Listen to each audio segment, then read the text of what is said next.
I would like to make a couple of quick announcements before we move on with the agenda. First, I'd like to welcome everybody to be here today. Internet folks, we are in Pagosa Springs. We do move around the state in the summertime, and it's a wonderful venue here.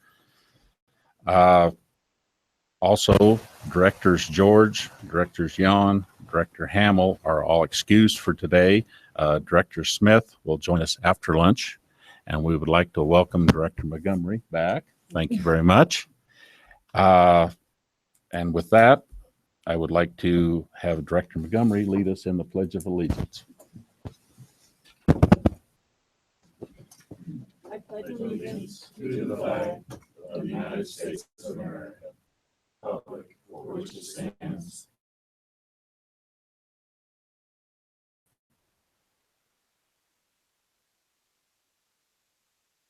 under God, with liberty. Thank you, Mr. Chairman. Just a quick update, really, that we have no updates. This was put on the agenda as a placeholder mostly. We're still waiting for the governor to appoint replacements for April Montgomery. Thank you so much for joining us again for your encore performance in your basin, as well as Alan Hamill and Travis Smith. So we're hopeful that we'll have some news soon, but nothing quite yet. Unless Bob wants to say anything. No? Okay. Oh, and also I wanted to let Laura address how we handle situations like this when we have vacancies and returning board members to join us. This would impact Director Montgomery and Director Article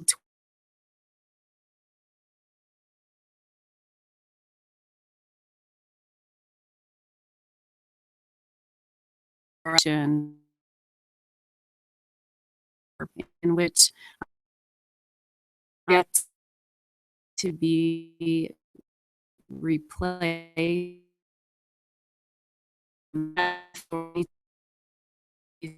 Office life.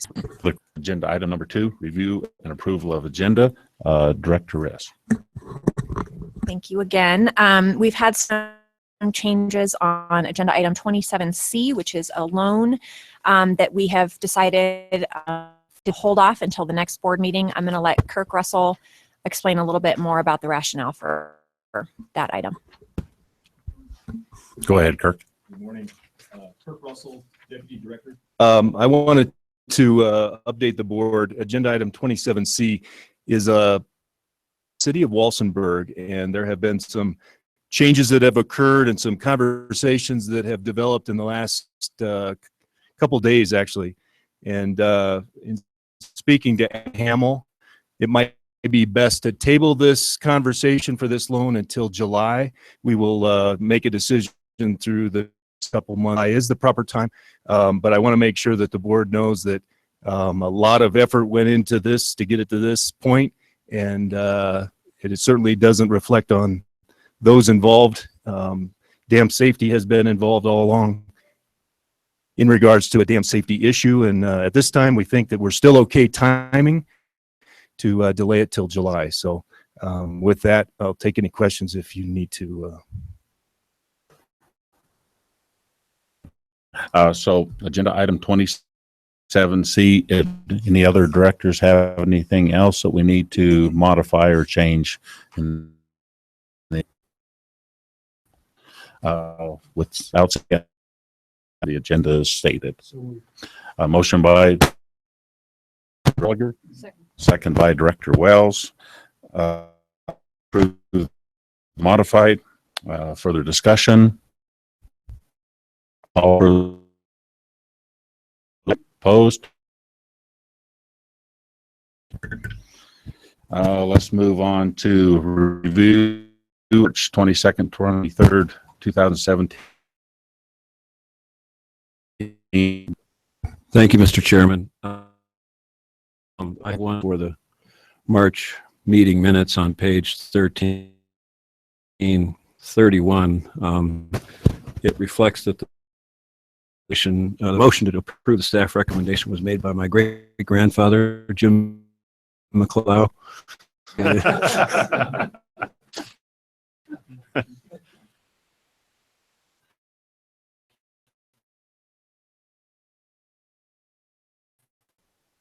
Or any other comments from McLeod? Second by Dr. Gallagher.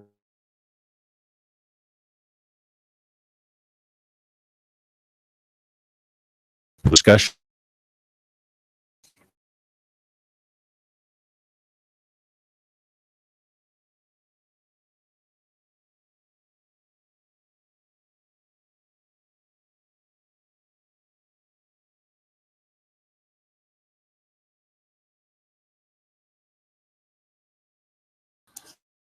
Call for the vote.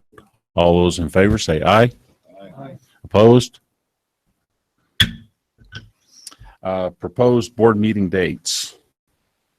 Does anyone have any questions, comments, concerns about the proposed meeting dates for next year?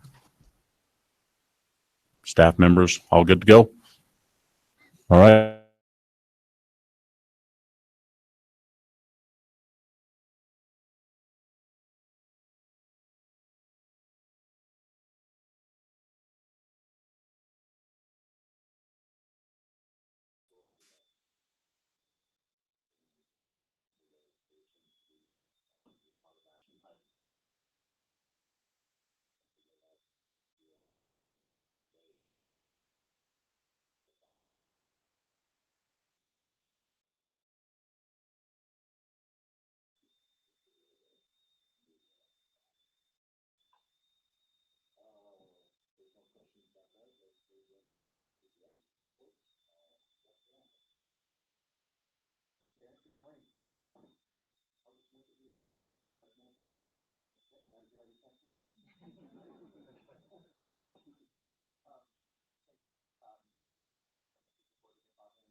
that I'll be in on with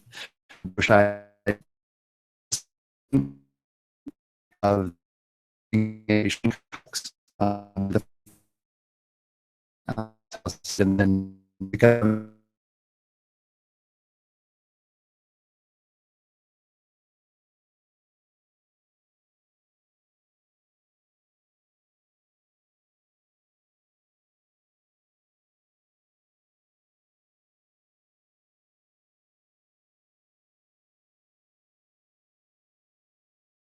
the last couple of weeks, and that's the incident in Firestone, Colorado. On April 17th, a home in Firestone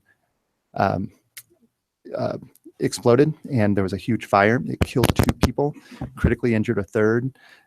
Horrible, horrible tragedy. We were on scene the next day because of the proximity of oil and gas wells. There was an existing Anadarko well that was 170 feet from the house. We started to investigate sort of that well. We went and made sure that all of the wells in that area were properly shut in, started to investigate that well and associated flow lines, and we're on scene every day. The circumstances around it were initially pretty fuzzy. The family was replacing a water heater in their basement, and that was initially thought to be the cause of the explosion. We subsequently learned that there was a 1-inch return line from the well that had been abandoned, but remained improperly connected to the well.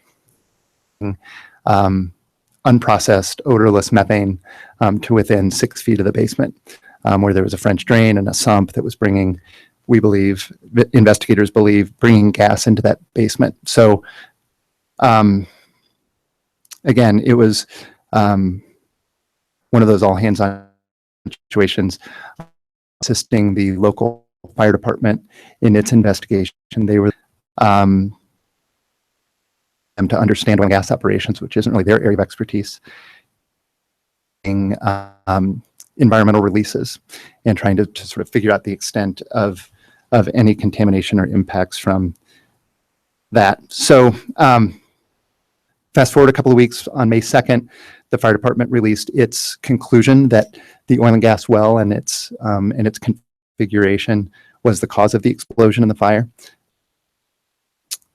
Just factually, I mean, this well predated the house by 22 years.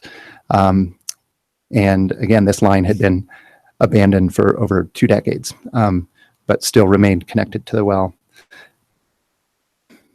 On that day, on May 2nd, the governor ordered, and the COGCC sent out a notice to operators statewide that calls for inspection of existing flow lines within 1,000 feet of homes, mapping of point A and point B so that we know where wells, where these flow lines originate and where they terminate. And they have to do those things within 30 days. They have to report to us, and within 60 days, they have to properly abandon all flow lines. So we don't deal with these sorts of circumstances very often at DNR. And so it's a horrible, horrible tragedy. And we're trying to work through it responsibly. But again, so with that, I'll conclude my report. I am happy to take any questions. Thank you. Any questions for Dr. Randall? On to IBCC Director. Thank you, Mr. Chairman and board members. IBCC had a meeting in April, well attended. I think Jim Yon was the only common person we have with this board and IBCC at this point, but kind of dwelled on 3 different topics. We talked about the ATMs and the progress made there. We brought to their attention, and I think you've been given notice. If not, it'll be on the website of the Colorado Water Institute. Did a summary document of about 3 different ATM related meetings that were held last fall, including the IBCC's on the 29th of November. And so that summary document, even though some of the conclusions were slightly different, the commonality among those meetings. And so that document is out at a Also, specific to ATMs, I'll come back to that in just a second, about the effort that's with the roundtables, about the financial polling that has been done, and brought the IBCC up to date on that. Talked about the different potential sources of long-term financial revenue stream, and then also the connection and interaction of that with how, if those monies were to become available, how they would be expended. I think the consensus of the IBCC was other people might be better suited to determine the source, but they would certainly like to be part of the discussion on how it might be, those monies might be invested. And so that ongoing discussion on finance side. Then a little more on the ATM alternative transfer discussion. Recommendation I just mentioned, recommendations is to have two kind of working, one to address the risk management to the Colorado River compact system through different mechanisms, including probably a water bank, and then having another working group that would concentrate more on the East Slope ag municipal industrial interaction there. We had a discussion earlier this week with the Ann Castle from the CU Getch's Wilkinson Institute, as well as CSU's Colorado Water Institute, and kind of how we're going to try to take on these recommendations of them in that report. And part of that we've already been working on, in the sense that Becky Mitchell and I made a presentation to the Northern Water Conservancy District Spring Users Meeting about ATMs, and specifically related to them, the success of the Catlin project. And then we also had similar discussion, I think, right at the conclusion or about the same time of our last board meeting, with the Central Colorado Water Conservancy District, their spring water users. And both were had a lot of interest, and the follow-up with them will be here in the next few weeks. Both entities expressed an interest of maybe getting more involved with ATM discussion in their particular areas. The kind of also the Colorado Cattlemen's Association have an ag water network, I think is what they have set up, and it's a group that have been meeting from time to time, and they had a webinar a little over a week ago, in which Chris Kraft, the dairyman from out in Fort Morgan area, that is part of the Morgan Ditch and Irrigation Company, that has a 20-year ATM with the power plant, and then also Jack Goebel, who's the engineer with the Catlin project with the Lower Arc, both gave presentations, and it was I listened to it and thought it was well done. That webinar is going to be made available online to Colorado Cattlemen's Association, to anybody who wants to spend an hour listening to it, and the discussion that was had at that. Also, I'd mentioned the Colorado Ag Water Alliance has been having a series of ATM workshops around the state, and I think there's one over here on Friday. I think it's over at Palisade or somewhere like that. It might be at Hotchkiss. But anyway, there's a number of those in the state, and they've been fairly well attended. They've had just a little bit different type of agenda each time. I was at the one down in Alamosa, but there's well over 100 people that showed up for that. And they had one of the participants in the Catlin project was there, and they quizzed him very carefully, but enough. And so there's a lot of interest. There's been some recent press releases on some producers that are not interested, but this is consistent with the CCA survey that was done over a year ago, that about a third of the producers are quite interested, about a third are not interested, and the middle third want more information. And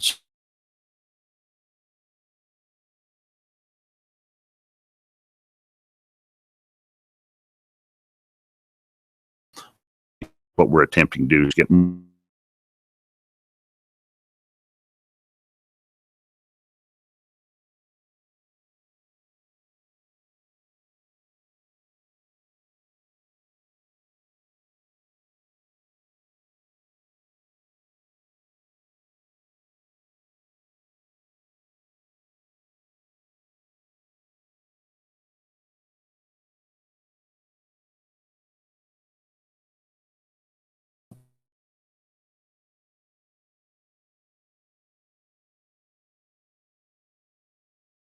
message for Dr. Stoll. Thanks for the tour yesterday. I think those of us that were able to attend, and I was struck by the passion and the fruity of received some of the conservation board and especially their passion about what they're Said, thank you.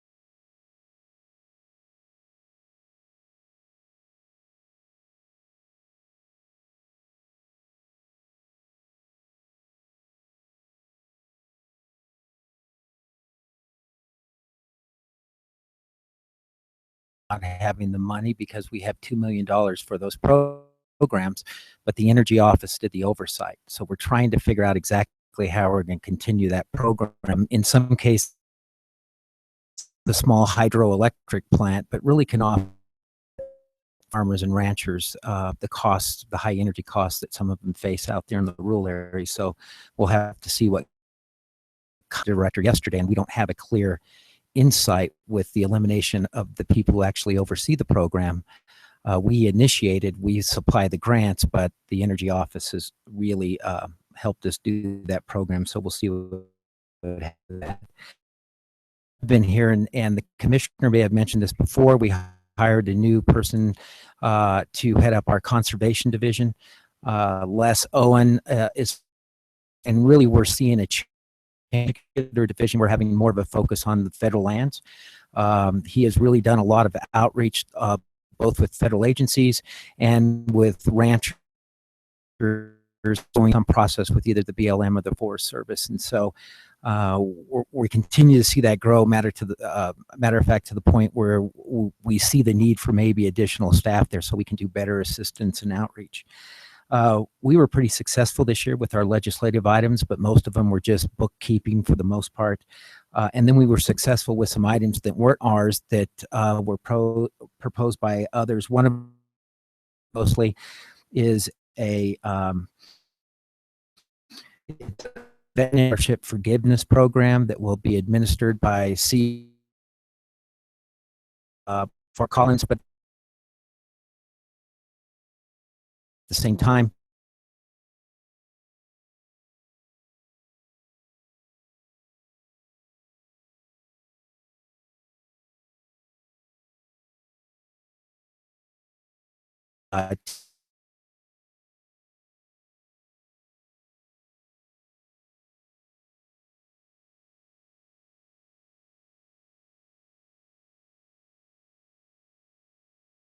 more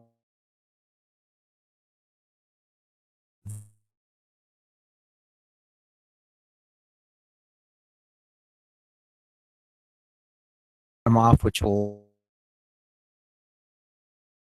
have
So this will be outreach and have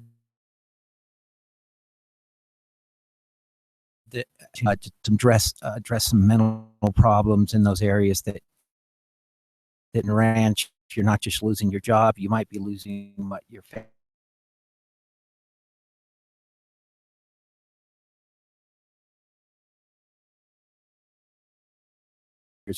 That program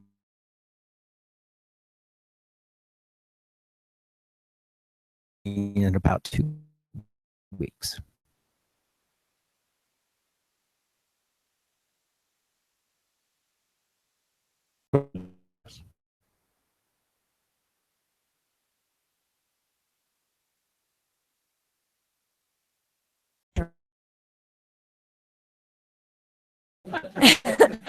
Thank you, Carmen. Thank you.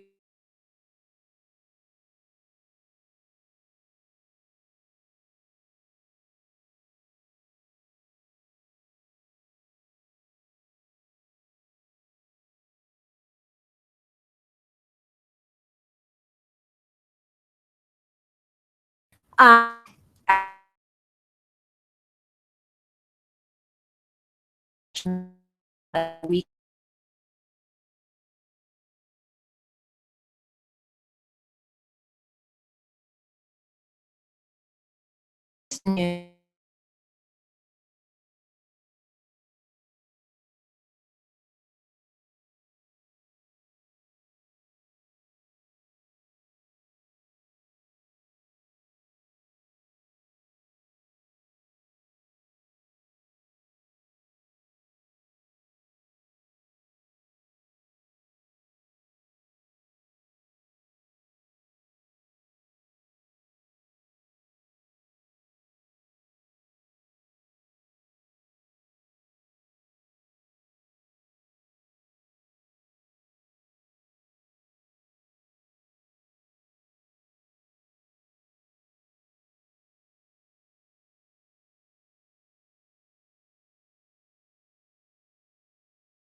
authorize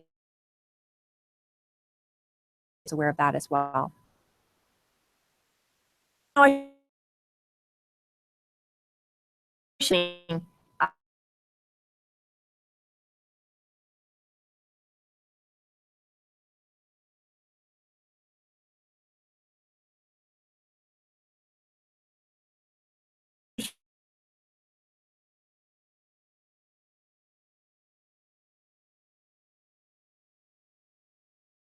Work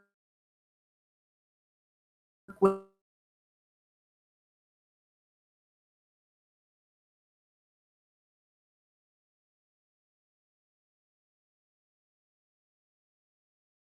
which is with place agreement. That's a binding agreement between the UCO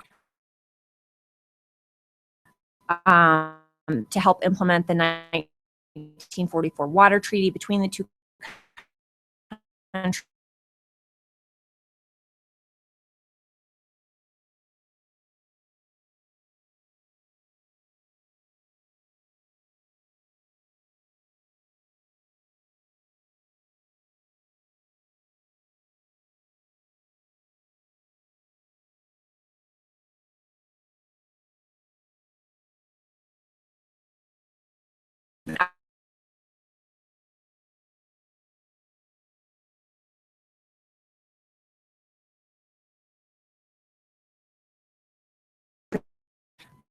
anyone interested in following that should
water data in multiple states, including Colorado. So it's kind of a wide variety of entrepreneurs that have been relatively successful.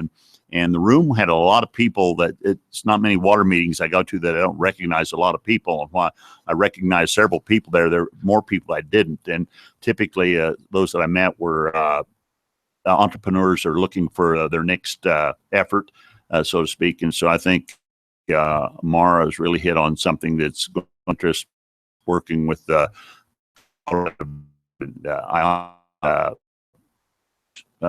Fort Collins. So stay tuned, and you're all welcome to attend these. I think the next one's the middle of June. The date that we can get that up. In Denver? Mhm. 21st. Looking at my newsletter, Becky, and it says June There you go. 21st at Denver Metro Chamber. Great. Any other questions for acting Riss? Report. Thank you. Let's move on to State Engineer's Office, Mr. Dick Wolf. And good morning, board members. And it's amazing when you've got just a deadline to work against, 44 days to go, how much you can get accomplished. And we've been certainly very active.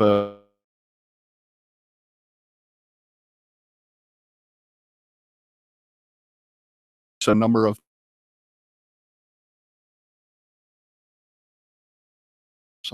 we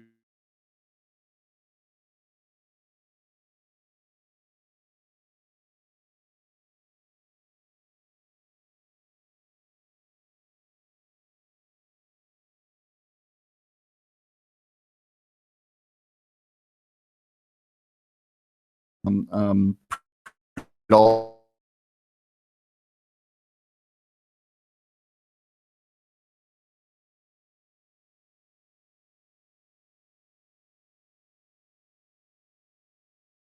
we've been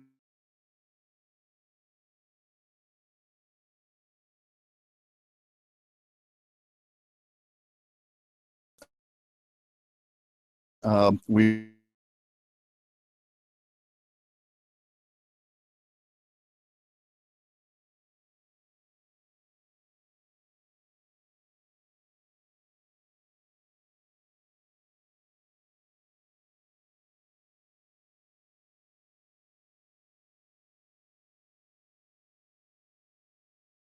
we should be on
You were going to report on Montgomery, but I just want to bring that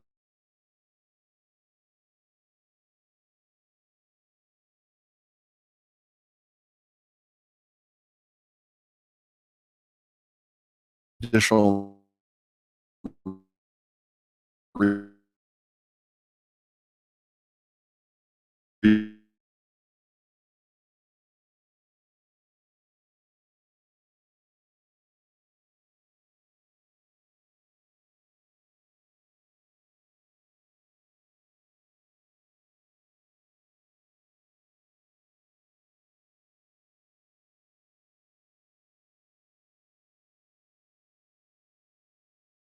years. It's hard to believe it's been by very quick, but uh,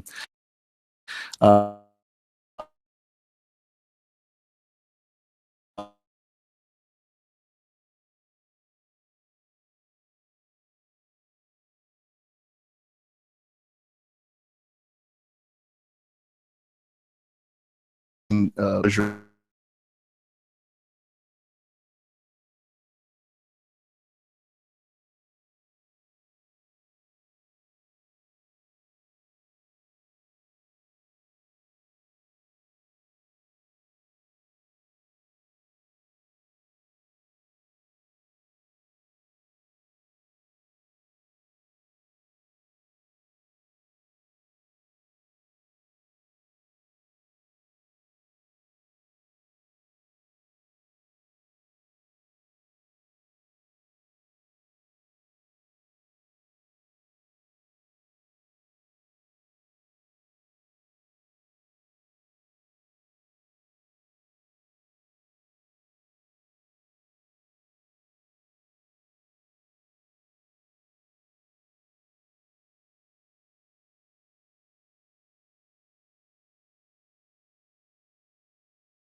Director Gow. Like, 4 years, but I've really enjoyed my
something that's really useful to all the water users, helpful, instructive.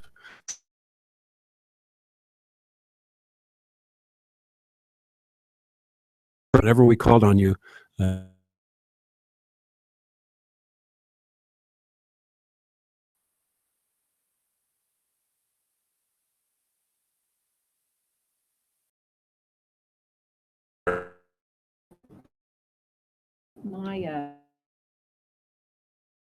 and that's the way we've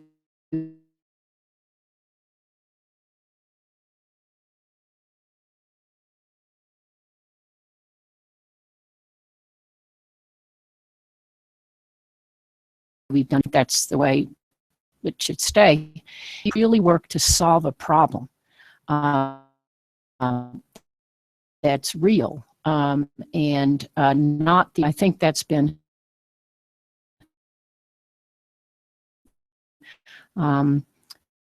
is a just a breath of fresh air, and you've managed to do that. You hardly ever talk to what's going on in a ditch, and managed to do them with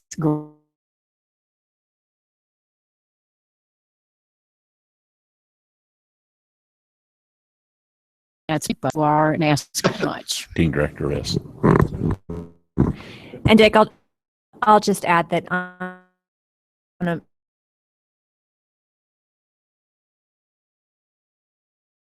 a personal note, I really appreciate around the floor explain complicated subjects in a way some of us who are not engineers, and I will certainly miss that in our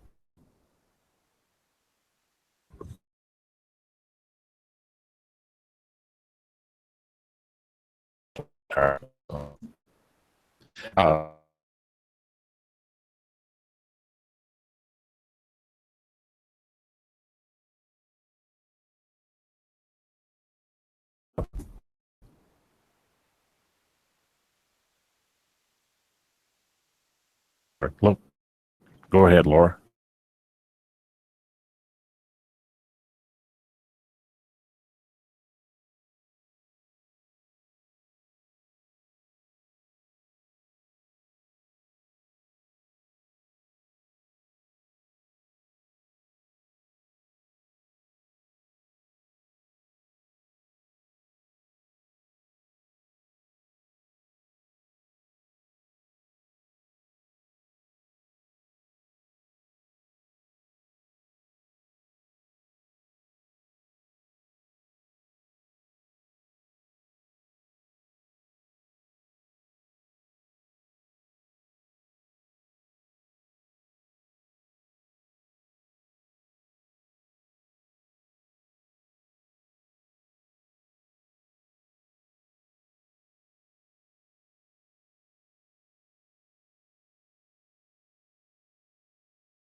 run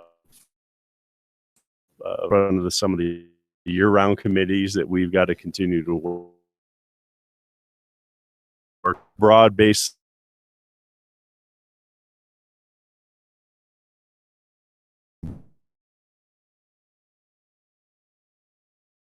We're going to read them, and certainly it hasn't been done, but certainly it's a wake-up for the sporting community that you can't be absent from the legislature and then expect to walk in the first run. So Director Randall mentioned was about ANS, that $4 million plus $1 million in contribution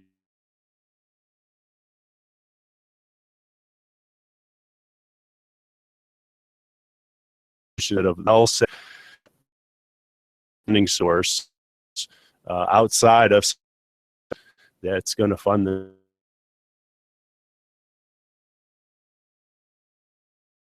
we will stand up the program as it was. Other lakes that never had a watercraft inspection, but certainly there's some that want to eliminate those. But I think we're going to operation as we were prior to this. But the stakeholder group that we pulled together will continue to talk about and where we go, and certainly having the water providers with us is a big, well over $30 million that's being held. This is primarily Pittman Robertson Dig.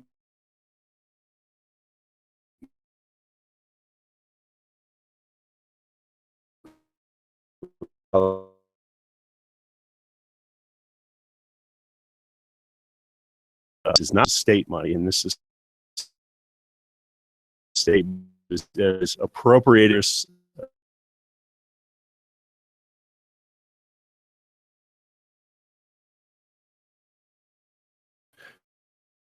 We can hear the assent to legislation about diverse dollars problem which was issued to be released that we may not be eligible for reimbursement of expenditure.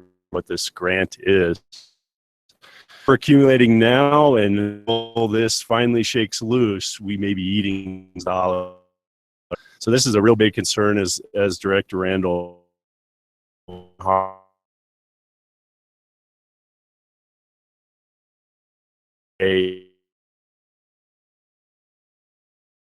needs to particular.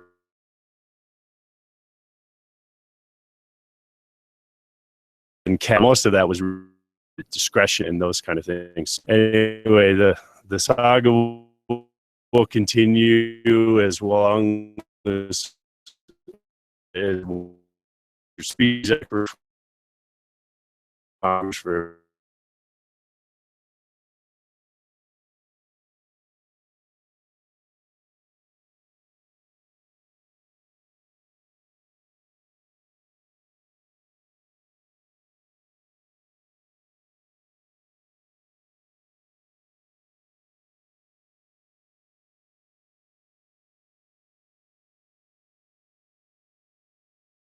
so where we're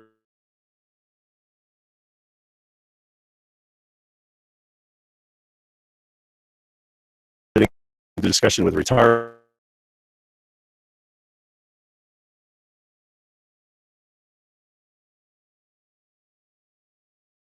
on any of that. We've created a combination